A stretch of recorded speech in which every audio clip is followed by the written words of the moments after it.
All right, welcome back, everybody. This is Jeffrey Rosales, your host today on the TVC podcast. Hope you guys had a great 4th of July weekend. I know there's a lot going on in the world right now, but one of my favorite topics, and I feel like we can resolve a lot of things in business, politics, government, community, is with leadership. Some of you may feel like you're a little down. Some of you may feel like you are don't have any hope, but I have someone here who has a very powerful story, and she's going to make you feel unstoppable because I'm ready to feel unstoppable, and I hope you are too, my audience here. So I want to welcome Miss Rocio Perez, who is an executive leader with more than 20 years of experience providing relevant insights to leaders around the world. She has delivered hundreds of inspiring and life-changing leadership trainings, keynotes, and presentations to people around the world. Rocio helps leaders gain confidence, presence, and step into their personal power. I love that. Pave their own way and discover and eliminate their blind spots, spark self-awareness, and maximize the overall impact. Ms. Rocio Perez, welcome to TVC. Thank you so much. What an amazing introduction. I should take you everywhere. Yes, please do. I'm happy to do it all the time. So, Rocio, I hope you had having a great week and having a great weekend. Yes, I am. It's absolutely gorgeous. It is. Well, it's a little cloudy right now here in San Diego. I was on the balcony and I Yeah, was like, oh, I'm hoping the sun, burns it up here. But I want to dive in real quick to your background. A child of Mexican immigrants who just faced some amazing challenges and who was able to turn it around. Let's start there. Let's talk a little bit about where you're from. I'm from originally from Laredo, Texas. My parents are inmigrantes, as you mentioned, Mexicanos. I was born in southern Texas, in Laredo, and te digo, ni de aquí ni de allá, because I traveled all over southern Texas. We lived in multiple cities, and my family immigrated to Colorado in the 80s, twice, not once, but twice in the 80s, and back to Texas and over to Colorado. So that's where I grew up most of my years. And yes, because I noticed on the book cover you said Denver, Colorado, and I really want to get into your book. So as a child, I'm going through it a little bit. What were some of your challenges and things that you may have gone through that I think a lot of folks can probably relate to, right? For example, I think you said ni de aquí, de allá. That is definitely a struggle that I initially struggled with growing up because my father used to always say he was a bracero, and I always tell people, Mhm. and it didn't hit me until I chaired the Latino Business Resource Group for a Fortune 500 company that I was a part of, because a lot of folks get stuck in that identity shift. Am I from America or am I from Mexico? When did that hit you at an initial age? I think it's very interesting because it didn't hit me until adulthood. And a lot of people were coming to me and they're like, I went to Mexico first and foremost when I was 21 to go find mis raíces, my roots, my family. And I wasn't from there. And people mentioned it. They're like, hija, no eres de aquí. And so I come to the States and like, hija, no eres de aquí. And it's like, so where am I from? That whole identity. And I just made peace with myself, within myself, to say, it is me. But really, I want to talk about the story, the struggle, the life that we've all been through. I was running around, I was a kid with a dream. I was 5 years old and I would run around with my tattered books and I would tell my Tio Sergio, someday I'm going to become a teacher. And as I'm running all over the place, we lived into the pobreza, like poverty, as poor as you can get in this country. And one of the things that really resonates with me now, looking back at that little girl had vision. She had passion. Where she lacked books, she had creativity. Where she lacked crayons, she was creating masterpieces in her life. I remember this time we were so poor that my mother said that she could only buy and would only buy, there's a lot of details in between that, but she would only buy one set of crayons. And back in the day, we had these cardboard school supply boxes, some people may remember. And I remember that day where my teacher came up to me. I was in the second grade and we're going through coloring. having a great time. And then all of a sudden, the children, they were excused to go do other activities. And I have my teacher and her assistant standing in front of me, and they're like, Rocio, are you colorblind? And I'm like, colorblind? Why would she say that I'm colorblind? And I'm thinking, I opened up my school supply box. I looked up at one teacher. I looked up at the other teacher, and I'm like, that's the only crayon I have. What they didn't know, the reason I colored my dogs purple was that I was a Picasso. I was more creative than they could have ever thought about, right? I had used my stubbed pencil to color every shade of gray that I could. And now is the only thing I had was a little stub of a purple crayon. And I talk about that being my purple dogs. And one day, taking that story years down the road, I remember driving down Denver Highway, and I get a call from Stanford University to come out and facilitate, moderate. What an amazing opportunity. And that was one of my dreams as a child, to say, wow, all of a sudden I go from purple dogs to go into what being invited by one of my dream universities to come and speak. That was my life. That was everything about my life somebody can relate to. And I see that there's a moment by moment, there's moments that we make decisions. I made a lot of choices as well, right? Decision is very fast to make and very fast to unmake. But when I made those choices, that I would see above and beyond my current circumstances, that I can see myself in the future. And I know because I saw myself in the future, I lived in the future. I was a teenage mother. I was a runaway.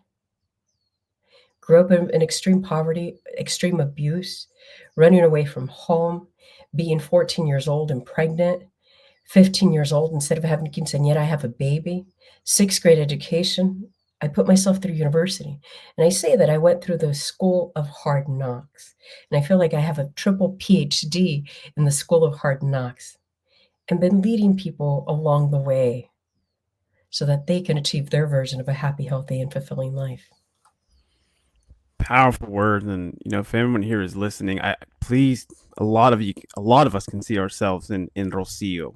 A lot of us that went through poverty, grew up maybe in a migrant household, speaking two languages, trying to adapt to this system of education that doesn't really pull your gifts out.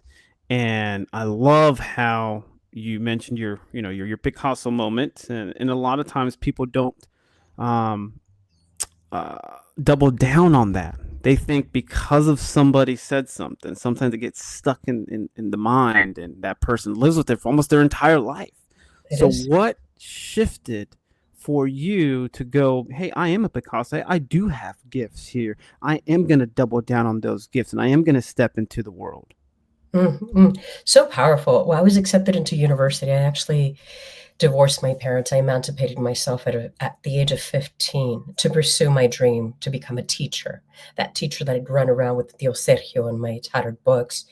And I decided at a very young age, I'm like, this is not the way life is supposed to be. I knew that at the age of 5. I knew that at the age of 10, that if someday I would have children, that I would treat them with love and dignity and respect and support them along the way, which are all things that I didn't have. So by the time I was 17, and I would say that these were very pivotal points in my life. It wasn't one moment. It was this moment and this moment, and like the moment where I saw my grandmother struggling with my adult uncles and figuring out, hey, I can see. I know that she can't see that what she's been doing and how she's been raising them has ended up in this circumstance right here, right now. And I know what to do different. So at the age of 14, I was making another set of decisions, another set of choices. What would I do? By the time I was 15, I knew a number of things. I needed to connect with my son. I needed to read to him. I needed to talk with him. By the time he was 4 years old, I was 19. Another set of decisions to look at that. I knew if I could have my son reflect, if he could understand what it is that he did, how to do it differently, how does it work out for him to be able to future pace that inside of himself so he can make those different decisions, he was going to be all right in life, right? I wanted to mold a man, not raise a child. I wanted him to mold that person that I knew that he would become. So many different decisions along the way. And most importantly, that was for others as well, which huge impact. And it was me at the age of 34. I was one day, I feel like God source, call it what you will, knocked on the door and said, Rocio, wake up, and blessed me with a brain tumor, which awoke me to realize, hey, Rocio, you haven't lived. What does real living look like? What does it look like to live in your passion, in your dream, in your gifts?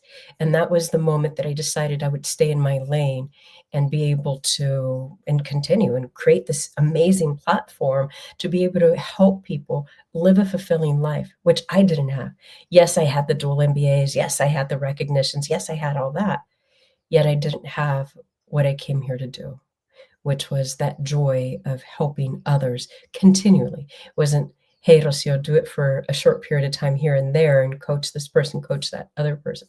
But really, that's what brought me to that moment 24 hours, Jeffrey, after I was diagnosed. I said, what would I do for the rest of my life? And I knew what made me happy. Up until then, I was chasing money. I had a marketing company, I had an inventions company. I would have been very well by the time I was in my mid 40s. It wasn't about that. It was about being in my passion and follow what was great for me. So I transformed my life. I decided, I said, wow, all these people that I'm coaching who are calling me and telling me, Rocio, I need your energy. And I'm like, I'm the one who created them in a way. I'm the one who's molded them. Why do they have everything that I want? And it wasn't about the accolades or the degrees or the success or whatever. I had that. I would have gladly packed it and handed it to them if they would have given me my mother's love.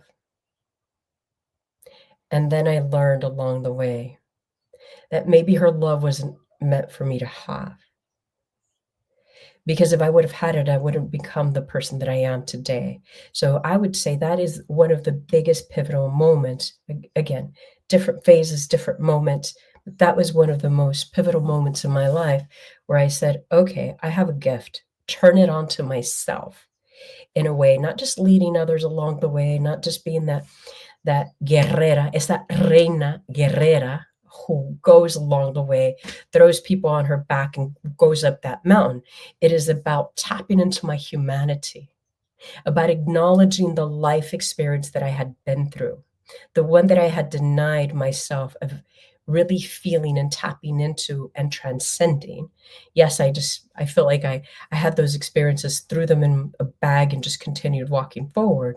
It wasn't about that. It was about the inner journey of discovering, the inner journey of healing and self-love, connection with my soul, connection with myself, connection with my purpose, and being able to use that purpose to transform me and also transform others. There's a lot to unpack there, but there's a couple things that you talked about that resonate with me. One is your son. That is one of your whys. Mm-hmm. The second is you went through the brain tumor, and it reminds me of my sister. And for those of you that are going to be listening to this, you can, if you allow these moments, if you have a brain tumor, some type of sickness, if you overcome them, and you will overcome them, that can actually put you on a path to your calling, right? So my sister, a teacher in Fresno, California, teaches at a underserved school. She's always wanted a family her entire life. And she ends up getting breast cancer. It was stage 2, stage 3. She had to go the whole chemo situation. And I asked her, I said, sis, how did you make it through? Right. Cause I was in Afghanistan, when I heard about it. She said she had a vision board. She said, and it was right there, the biggest vision board you can think of. She had her family, her house, her kids. And that's what kept her going, because she looked at that every single day. And now, today, I just saw her a couple weeks ago, she has the house, she has the husband, she has the kids. And I finally convinced her to say, you deserve getting your student loans forgiven. Go and apply. It took her all this time. And I finally just had a little shift in her. And she called me last week to give me that testimony. I said, that was all you, sis. I was just there to kind of breathe the words that you needed so you can go and take action. And so I love that you talked about that brain tumor situation, because for those of you out there, if you have a sickness or you have something, use that as an opportunity to get you to that next level. And it is a gift right there, Jeffrey. I'm so glad that you touched on that. It is a gift to see these opportunities. To me, I feel like God, the universe, the world knocked on my door and said, wake up. When I was 25, I was in a head-on collision that nearly left me in a wheelchair. 25. Like, how can I go through life so many adversities to face that moment in my life? At nearly 30, cancer, scare one, first process that I had to go through, and it was intense. And I remember laying on the couch and still like wanting my mother's love.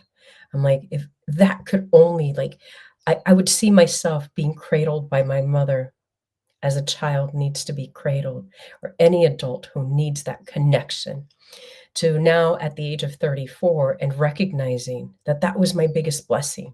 That was a wake-up call, because I knew in that moment that it had nothing to do with the physical brain tumor, that this was emotional, that this was something that I had not transcended. I remember sitting in front of my doctor hours after being diagnosed, and I wasn't even supposed to know until a week later, and they just found it and said, oh, we need to tell you now. And so I said, okay, great. I sit down in front and I'm waiting for my doctor to walk in, and he walks in and he goes, a picture says a million words. Okay, all right. Hello, doctor. And so he sits down, he shows me what he's showing me with these MRIs, and I'm like, okay, great. What are my options, doctor?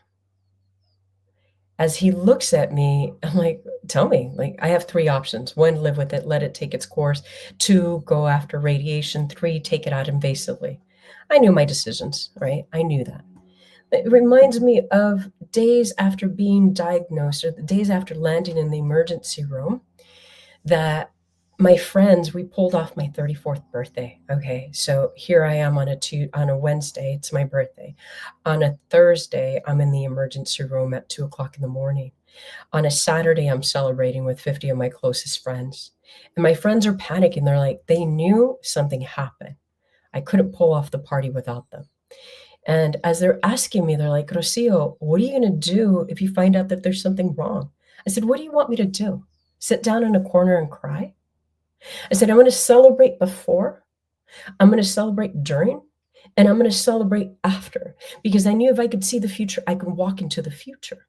See, a lot of us, I see that I could have stood there, and I've seen that many, many times, and nobody's going to blame us, and there's nothing to blame. And there's everything to discover for ourselves. What is this life experience asking of me? How am I showing up in the world? Because I'm not even showing up as my true authentic self. And here's Rocio showing up in ways that you could have never imagined. And it took me, the journey took what it took. I'm just going to say that. I lead people on their own individual journey. I was now blessed to lead myself on that journey.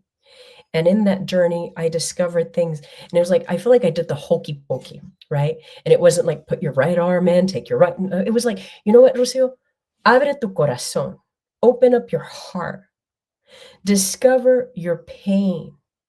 Discover what you had, what you didn't have, your life experiences. These moments in life are here to bless us if we see it as a blessing. Because it's such a pivotal moment, you know, from the moment that I had been diagnosed from that doctor, it's like, to me, it was a business transaction. What are my options? To fast forward a couple of years later, I ended up in San Diego. This was 2009. And I end up in San Diego, and the doctor's like, they made a mistake. They shouldn't have done that. Now it's fused. Okay. I'm angry. Yes, I'm angry. I'm human. And I got to make other decisions. And if it wasn't because of those mistakes and those experiences, I wouldn't be here today. And I remember walking out really upset. I'm crying. I'm like, I have tears out of anger. I'm like, they shouldn't have done that. If they knew what they were doing, you know, they shouldn't have done that. And so I'm like, okay, I'm going to go buy the kayak that I wanted. I'm going to go travel. I'm going to buy the brand new car. I'm going to do what I want to do. And let me tell you, Jeffrey, I went on the most magical journey of my life, one that you could have never, you could have never told me. I could have never imagined it. I started traveling, sharing experiences with other people who were on their own individual journey, and learning from individuals from all over the world, and then tapped into that pain that I had hid inside for so long, that was holding me back from my life experience, that was robbing me of my humanity, who I came here to be. Yes, I was helping others.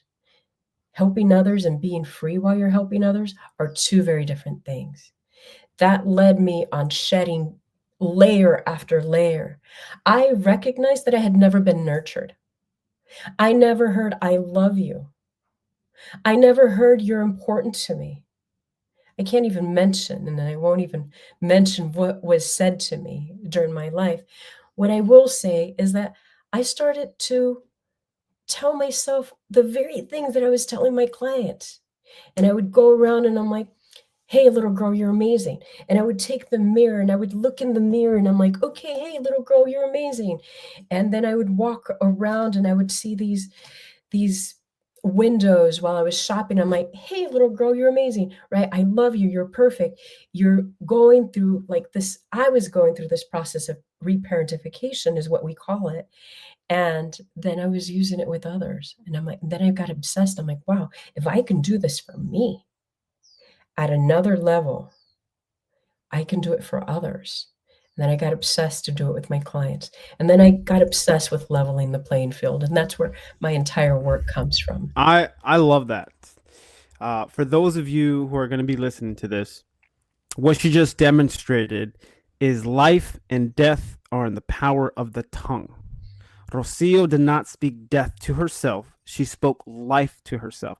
She spoke like she already had these things that she already had in her mind. So when you speak it, you walked in it, you act like it, you're going to feel like it. You're going to feel like that founder and CEO. You're going to feel like that executive leader. You're going to feel like that small business owner. You're going to feel like that mom and dad. But it's the way you speak about yourself.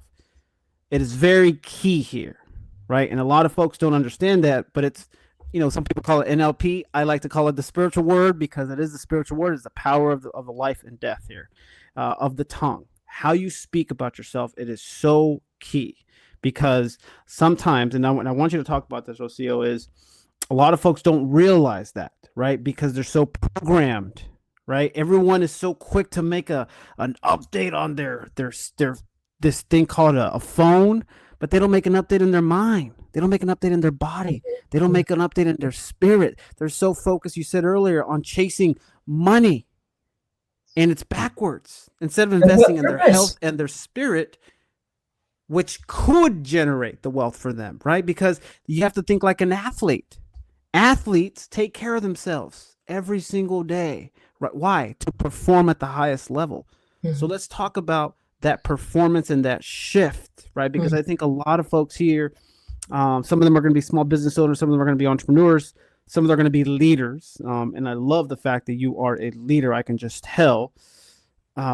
Let's talk about that shift, that mindset shift experience here, because you've worked with Fortune 500, private, public, nonprofits. You see the challenges. I see the challenges in working with government. Trust me, it is one of the hardest group of professionals to change their mind, right? I have been trying to convince them for a long time to get you got to get with the times. If not, the times is going to catch up to you, and there's going to be a lot of layoffs, and then you're going to wonder where you have been, right?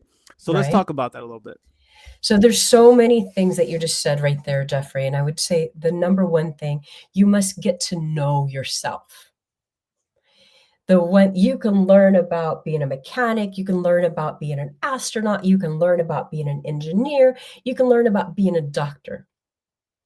It's put in a book.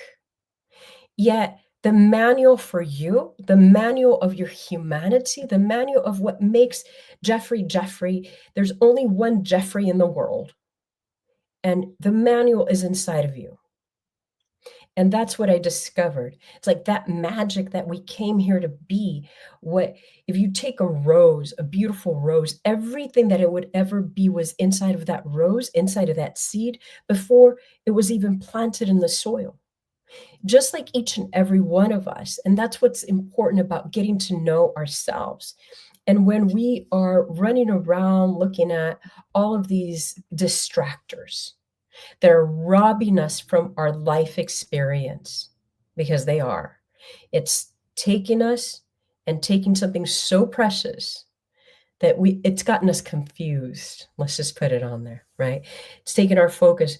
But what I can tell you about my own journey and the journey of others that I've led, over 60,000 people on their own separate journeys together, is that once they got to know themselves, once they shed the pain, see, there's things that hold us back in life. It could be anger, resentment, pain, shame, any of those feelings that we have actually impact us more than what we think. And some of us, as my clients say, we're addicted to them. We're addicted to being right. We're addicted to being numb. As a matter of fact, we're numb. And when we start to look at the depths of the core of the depths of everything that we have become and start to cut off layer after layer after layer and understand who we came here to be, until then, we're not really living. We're really being very robotic. We have inherited a way of being from the moment that we were born. We don't even know who we are. Like, who I am, soy reina. Who I am is powerful beyond measure. Who I am is love. Who I am is connection. Who I am is healing. Who I am is light in the world. That I get to see that I get to bring these gifts, because these gifts are not just for me. Yes, they serve me. And they're here for humanity, because I've got to understand myself. And then after that, everything works. Like leadership, let's be honest. You can get the book on leadership and follow that step by step. Yet without self-efficacy, which is part of getting to know ourselves, if we don't have self-efficacy, we have no emotional intelligence. We're running around like robots. That person should have done this. It was their fault. I have clients who earn 70 million and lose it. I'm like, how do you lose 70? Give me the 70 million. I'll take care of them, right? I can go shop with my friends, Louie, and all of those amazing friends that I like to go visit. And saying that, like, how do you lose 10 million? How do you lose 2 million? How do you lose 5 million? Because we haven't gotten to learn ourselves. We haven't gotten to transcend those life experiences. I believe that life is about transcending of who we become, who we discover. Are we willing to mine our own gifts? Are we willing to take a look in the mirror and say, hey, guess what, Rocio? You've been hurt. Guess what, Rocio? I understand why you're earning the amount of money that you're earning. Guess what, Rocio? You need to be nurtured. This is what you need. You don't need to go into another meeting. You need self-care in this moment. And to understand and tap into our humanity is one of the most important things that any leader can do, because without that, how are we going to have people connected to themselves? We could only lead the people as far as we've led ourselves. So if we lack self-awareness, guess what's going to happen? We're just going to be, at times, like me. I was like, suck it up, princess. Okay. I heard somebody, oh, I can't make it to the event. Suck it up, princess. You can do it. It's not about that. It's about acknowledging our humanity. Has this person had enough for today? Are they not able to perform? Maybe they're holding on to feelings of things that are happening. Maybe they're in the middle of a breakup or a divorce or a family illness. And I haven't had the humanity and the awareness, the sensitivity. See, we think sensitivity is like, oh, you're so sensitive, your feelings. No, sensitivity means that you have the ability to sense other people's feelings and to connect with them through their humanity and say, hey, how can I support you? How can I guide you? How can I lead you? What is it that's important for you so that we can move through this life experience together? How can I acknowledge you? Are you okay today? Is everything okay? I even had somebody the other day who I shared with, and I said, I feel a lot of energy because this person was upset. And I'm like, I feel a lot of energy. Is everything okay? And they shared they were stressed out. It's so simple. I love that you're able to read the room. I love that you're able to pick up on things that people might seem as small, but really, it's really important for people to be able to understand it because you have to meet people where they are. Let's kind of shift a little bit to small businesses. Mm. Small businesses are near and dear to my heart. I think some of the things, the tools that you described, can help a small business or medium sized business, family owned enterprise. They are running a lot of times with their heads cut off.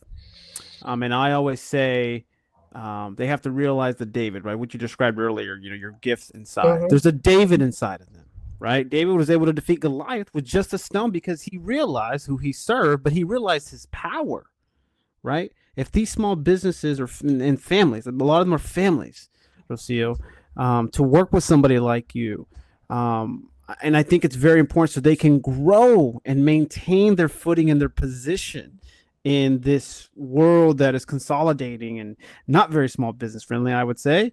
But what would you say to those the owners, the CEOs, the entrepreneurs, the ones that are running those businesses that are trying to stay alive so they can create generational wealth for their family?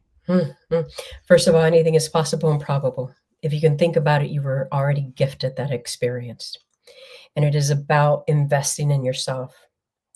And in that journey to discover qué me hace, qué no me hace, what's making me, what's breaking me, what are the things that are getting in the way of my success, what's getting in the way of my humanity, right? There's clients that I work with that one single decision to go through a coaching experience and discovering that it was they who were creating all these hardships in themselves. The color black, to discover that in one case, you could have paid me $1 million every minute that I spent with this person. I would have had $25 million. And yet, because of their vulnerability and their connection, they discovered that the color black, after we peeled all those layers, was what was getting in the way. They discovered that for them, it meant a sense of unworthiness, not feeling worthy. Can you imagine every time they went to close a deal or negotiate something with the client and with the prospect, if they were wearing black, they wouldn't even go through with it. Can you imagine the power? How many people this client left behind those opportunities? Get to know yourself. That is what this work is about. And it also helps you become a better mother, father, teacher, whoever you are, son, daughter, aunt, uncle, in that respect, because it is a way of being. It's returning to your humanity. It's returning to who you came here to be. The gifts are already inside of you. My journey is to help you discover those, to help you nurture that person that you came here to be that may have lost connection with yourself. And we all, like, let me tell you, if we're not in our creative zone, we have lost connection with ourselves. If life is difficult, we have lost connection with ourselves. If it seems that people are against us, we have lost connection with ourselves. And that's what's really important to take a look at it ourselves. What are the things that are getting in the way? Maybe it is time. Do I want to have a better relationship with my wife, my spouse, my husband, whoever, my children? And that's what we see along the way, that our clients are able to use those tools anywhere and everywhere that they go and to do things in an easier way. And I'm going to talk about imposter syndrome because this aligns perfectly. There's a way that we show up like an imposter, and let's give it the superhero complex, that we're showing up and we're so excited that things are working out, we're moving through, we're constantly volunteering for project A, project B, project C, and we start to look like a workaholic. Well, guess what? We've been self-sabotaging as well. That's going to lead us to burnout. That is not something that a leader can control 100% of the time if you're going to burn out. If you're the one who's volunteering, if you're the one that's with you 24/7, because I was that person. Every time somebody said, who can do this? And I'm like, I have the expertise. I have the expertise. I have the expertise. And I'm volunteering. And I'm like, even if it kills me, I'm going to follow through with my word. It wasn't about that. That was actually a way that I was sabotaging even my own healing, even my own life experience, because I was numb to it. I was numb to my healing. The more that I threw on my plate, the more that I did, the less that I can tap into the real Rocio. And in the meantime, whether I wanted to or not, people always, when I would sit across them, they're like, Rocio, I can see that you can see right through me. And they were like intimidated by my look, right? Yes, you're smart, but you know what? You would have never caught me a decade ago talking about myself, because I didn't want to talk about myself, because I had a lot of shame. I had a lot of shame about my life experiences, and knowing that I grew up in abuse, that I was a runaway, that I was a teen mother, that people were like, oh my gosh, Rocio, you were a teen mother. I'm like, you don't know the life that I've lived. And That, that that's where we move forward. real quick. So for those of you that are going to be listening, there was not only a mindset shift, but there was a narrative shift that Rocio's just described here. She told herself a different story. She described herself as a reina. She described herself as an entrepreneur. She described herself as a mom. She described herself as somebody that is healing here. So just remember again, like I said before, life and death are the power of the tongue. The way she talks about herself now, that shame, it's in the rearview mirror. It is now this Rocio that is present here. I can feel it in her spirit. I can feel the lioness in her, ready to roar, to be on the world stage, and I can't wait to put her on a TED Talk. Let's talk a little about your book. Let's pivot a little bit, because I love reading. I love books, and I talk about a lot of books on this podcast. Books, some of you, people perish because of lack of knowledge, but also people perish because of lack of vision here. You talked about a concept in your book called leaderpreneurs, and I love that, right? Because leadership is also, with entrepreneurship. And we were talking about small business owners. Why should people pick up this book called Unstoppable? Because I love it. It reminds me of a field manual. When I was in the service, they would give us these field manuals, which you would have to fill out every time you go on a mission. And I feel like I'm a small business owner, I'm an entrepreneur. I'm like, this is practical. You can fill it out. There's some steps. It's going to help you build a strategy, vision, and mission and execution, and you go and execute successfully. So let's talk about being unstoppable, Rocio. Thank you. And being unstoppable is about understanding ourselves. This book provides a blueprint to who you've been, to who you are in this current moment. It allows you to understand yourself, because as a leader, you must be, as an entrepreneur, you must be a leader. As a leader, you must be an entrepreneur, right? That there are moments in time that we must discover. The beauty of this book is that it gives us an understanding of, like, how does our brain work? How have we been programmed in a way? And how can we go ahead and program ourselves in a different way? Because here's the magic. See, like, if we take it to today's terms, like AI, and AI wasn't around when I was talking about this book. If we talk about AI could only do whatever it is that you insert into it. Well, guess what? We're better than AI, because we can insert into ourselves. We can go ahead and bring those messages that are powerful into ourselves. And there's a particular way, Jeffrey, okay? I want to make sure that we get this, that not every affirmation is the right affirmation for us. There's a lot of great people, extraordinary people all over the world, some of which I've listened to their audio and I'm thinking, wow, like, how are people programming themselves, right? That is one key. Find a way that works for you. And as you see in Unstoppable, it's about you and your life experience in that particular moment. It's Who are you? The book you're writing reveals you to yourself.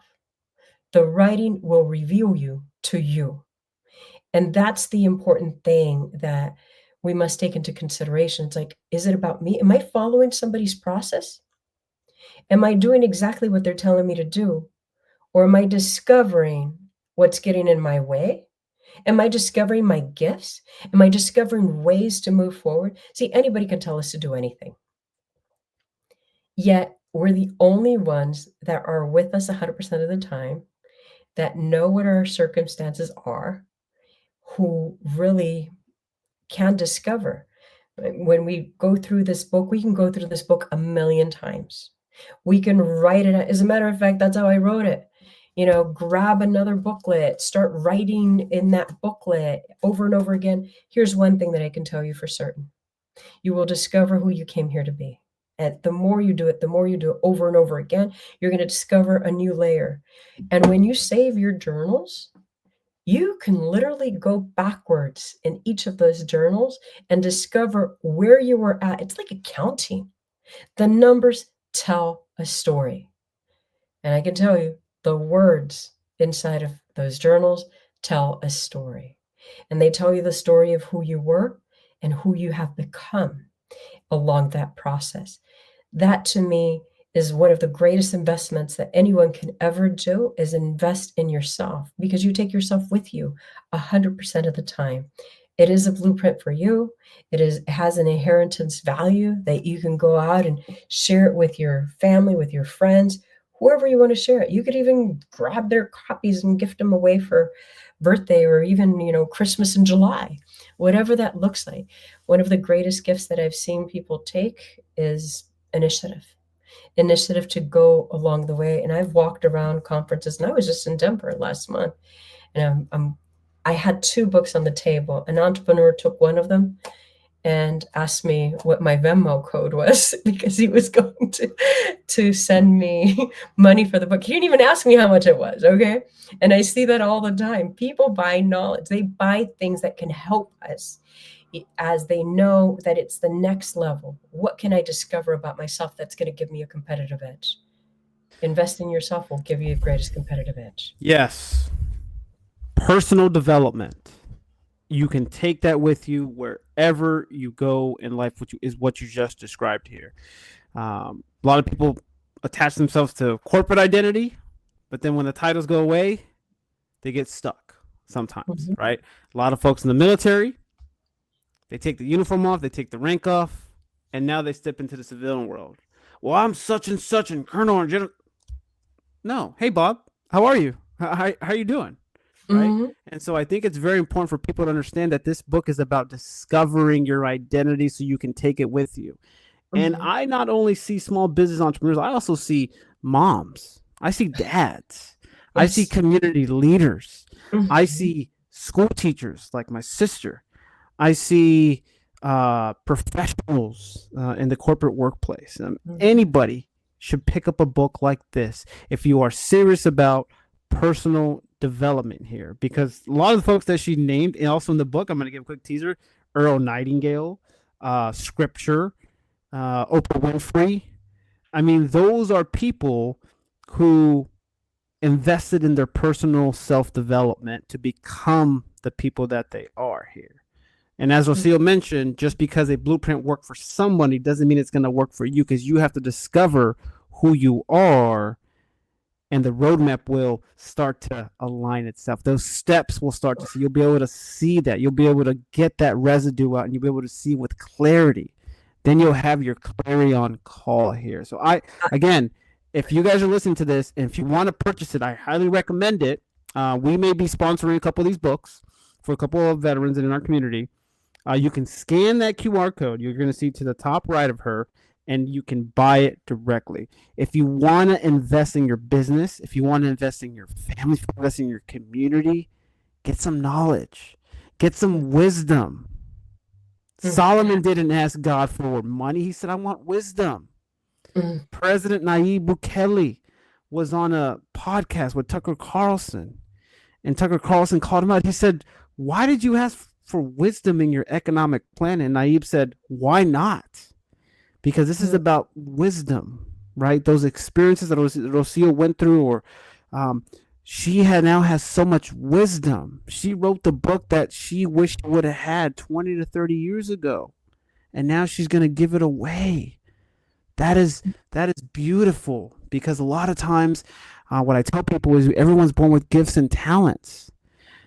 God took away, the talents from that person who had who only had one talent, and he buried it. Some people have 5, 10 talents. And God said, why didn't you use that talent that I gave you? And he said, I'm going to take that away from you. I'm going to give it to somebody else. Mm-hmm. But I love that now you have discovered your gift, and now you're giving it to the world here, Rocio. Mm-hmm. So as we get ready to wrap this up, what are some additional things you want to share? Because there's a lot we can unpack on leadership in itself. We can stay here for the rest of the year and not even complete it 24/7. Correct. Right. There's going to be many more of these to come. Right. Many more to come. Here's what I would say. Your blueprint is your blueprint. And until you tap into you, we're going to be running around like I was. I was running around like copycatting everybody. I don't know why my strategy isn't working, because I'm copycatting this person. It almost looked like that rabbit coat that had many different pieces and colors, and it just doesn't quite look like it matches 100% because it wasn't meant for me. What was meant for me is what comes from me. Okay. The magic comes from inside of us. We were all given secret wisdom within ourselves to be able to tap into that for ourselves. The greatest thing that you can do is invest in yourself. That is the most important thing. And understanding that making a decision is not the same thing as making a choice. Making a decision is not the same thing as making a choice. And being committed to a life, we're already committed to a life. A lot of people don't want to make mistakes. Guess what? We've already made a decision, no matter what. And that decision is going to have outcomes. Do we make a choice and get intentional decisions, right? Do we get intentional things that come out of it? Do we get intentional outcomes? Do we mold a person versus raising a child? What is our intentionality behind everything that we do? I invite you to connect with me. I invite you to come and join and discover other layers upon layers upon layers of new magic formulas that are within you. Powerful words. And Rocio, how else can we support you or send people your way? Because like I said, there's anyone needs to take a book like this, right? This book it's going to change your life. It's going to make you unstoppable. Definitely. I would say, Jeffrey, thank you so much for that.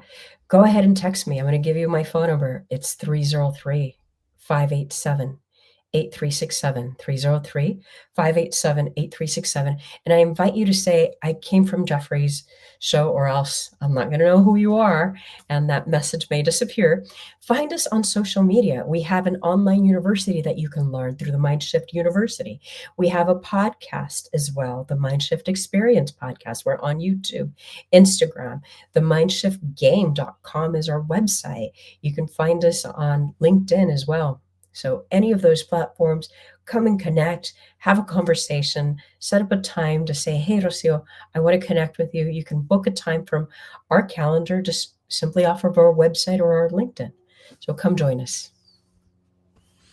All right. I am going to get my crayons out. I'm going to start coloring the color purple as well, as Rocio mentioned earlier today. I really want to thank you, Rocio. I'm very honored and humbled to be in your presence. I can just sense the lioness in you, as I said before, and I can't wait for your TED Talk to happen. I'm going to manifest that for you and pray for you that it happens, because I love your passion. I love your leadership. And ladies and gentlemen, someone told me once in the corporate world that leadership is not a skill. It is a skill. It costs enterprises $9 billion. And Rocio said it best, but it also costs people's humanity. It costs people's lives. Mm-hmm. Do not forget about that. Invest in yourself. Buy Unstoppable so you can be unstoppable, not only for yourself, but for your family, your community, your country, your business. Your future generations depend on you. So the decisions you make today is gonna be there's gonna be repercussions in the future. Let's make sure those repercussions are gonna be good, right? As Rocio mentioned, based on her family history. So Rocio, thank you again for joining us on the TVC podcast. We look forward to doing it again sometime. Thank you so much. Such a pleasure.